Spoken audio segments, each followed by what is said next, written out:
Hi, I'm Alex. I'm the director of the Humber Arboretum, and I'm out here today with Jimmy Vincent, the coordinator of the Humber Arboretum, and we're talking about spring ephemerals. These are flowers that come out in the springtime, and they're a little bit showier, and it's the ability to have a showier flower because the dappled sunlight that kind of comes into the forest. This one right here is one of the showiest spring ephemerals. It doesn't get a large flower, but it is a very, very colorful flower. This one is known as Virginia Bluebells. Really neat because the flower sort of comes out as a very pinkish color, and then when it opens up, it's actually very, very much like almost like an indigo blue. Really neat one. That one you see a lot of, typically you see a lot of bumblebees sort of visiting this flower.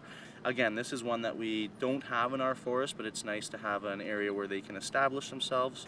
We give them a place where they can flourish, and then we can use those spring ephemerals in different projects. One of the species that I'm standing in front of right now is one of my favorite spring ephemerals, and this is one that does very, very well, especially in our forest type.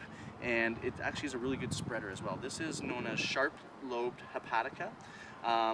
This is a really neat one because the one you see here, it has a beautiful white flower, but it also gets a nice purple flower as well. But a big part of hepatica is actually their leaf. And the leaf is quite a showy leaf, and it is a native species. I'm from BC, and I'm still learning the native Ontario wildflowers. This one looks beautiful. What is it? So this one right here, we actually have two different species of this plant in our forest, which is really cool. This is actually our common toothwort here. When we have plants that have wart as part of their name, that's sort of like an old word term for herb. So it typically means that it has some sort of medicinal property to it, and a lot of times it's actually associated with the word that comes before it as well. So toothwort, from what I've heard, apparently has nodes on the root that look very much like teeth.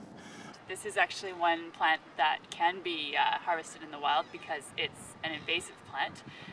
It's quite a problem actually in our native forests here in Ontario. It likes to spread all over the place, and this is another plant that actually is edible. As Jimmy mentioned earlier, we wouldn't recommend anyone eat anything without being with someone who knows what they're doing and has eaten it before, but I've heard people have found it quite delicious, so garlic mustard.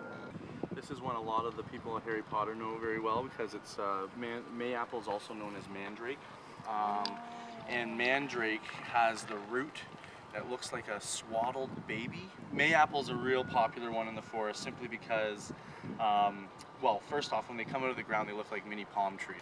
And then it will be followed by this really, really, really nice little white flower that will pop up out of this. Typically by the end of May, it's formed a small green fruit about that large. When it's green, it actually can be toxic to you, so you don't eat it when it's not ripe. But once it turns yellow, it is a common edible. My grandma, I'll never forget one day, she's like, oh my goodness, I've been making Mayapple jelly my entire life, and awesome. She said it's just absolutely delicious. So after many miles of wandering through the woodland, we have located a trout lily. Typically it's just a single leaf that comes up out of the floor, and it has like a mottled coloring on the leaf, which is where trout lily came from. We were just doing some research on it. This plant is about 7 years old before it will even stick a single plant leaf up out of the ground.